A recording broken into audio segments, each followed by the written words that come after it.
భక్త మహాశయులకి మరొక చిన్న రెమెడీ మీకు ముందుగా చెప్పాము. మేషరాశి వాళ్ళకి, వృశ్చిక రాశి వాళ్ళకి చెప్పాము ఫలితము ఇంతకుముందు.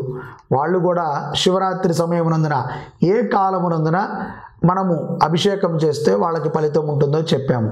అదే విధముగా మేషరాశి తర్వాత వృషభ రాశి వాళ్ళు, కన్యా రాశి వాళ్ళు, ఈ రెండు రాశులు గుర్తుపెట్టుకోండి.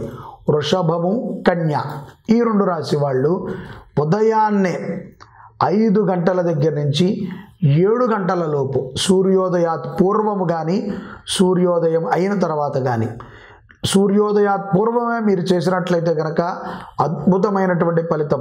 ఏదో కొంత అనారోగ్యం ఉన్నది, అవకాశము లేదు లేవటానికి అనుకుంటే కనుక సూర్యోదయం అయిన తర్వాత 1 గంట సమయం మనకు ఉంటుంది.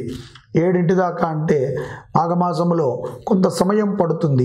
అందుకని 7 గంటల లోపు చక్కగా నిద్రలేయండి, తలస్నానము చేయండి, ఓం నమ శివాయ అనేటువంటి నామస్మరణ చేసుకుంటూ ఉండండి మీకు నేను చెప్పే పని చేసేంత వరకు. కానీ మీరు చక్కగా తెల్ల వస్త్రాలు ధరించాలి.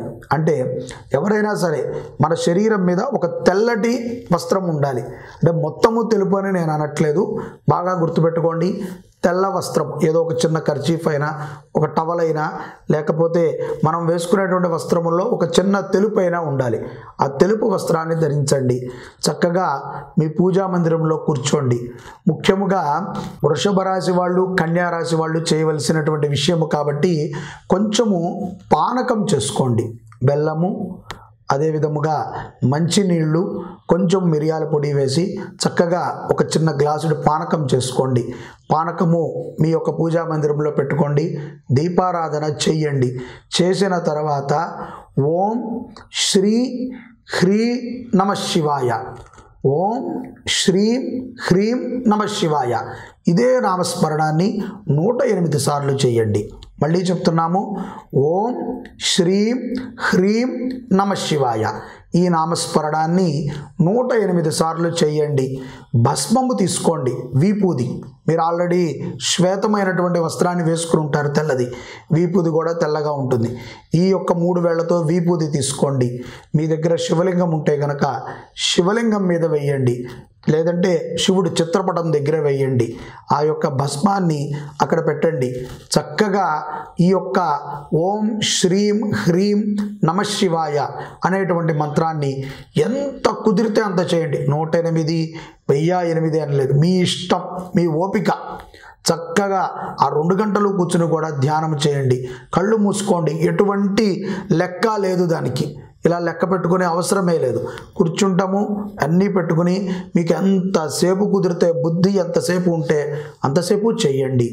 అదే విధముగా అది చేసిన తర్వాత చక్కగా స్వామివారి దగ్గర విభూది వేయండి. వేసి సాయంకాలం, బాగా గుర్తుపెట్టుకోండి, కన్యా రాశి వాళ్ళు, వృషభ రాశి వాళ్ళు, సాయంకాలం మీరు ఉదయం అక్కడ పెట్టినటువంటి విభూది ఏదైతే ఉన్నదో సాయంకాలం వరకు దానిని ముట్టుకోకుండా సాయంకాలం పూట దాన్ని తీసుకుని ధారణ చేయండి. మీరు ఉపవాసం ఉండగలిగితే ఉండండి, లేకపోతే పండ్లో పలహారమో తిని సాయంకాలం మళ్ళీ శుచిగా స్నానం చేసి స్వామి దగ్గరికి వెళ్ళి ఆ బొట్టు మాత్రం పెట్టుకోండి. ఈ 2 రాశి వాళ్ళకి చాలా అద్భుతమైనటువంటి ఫలితాలు.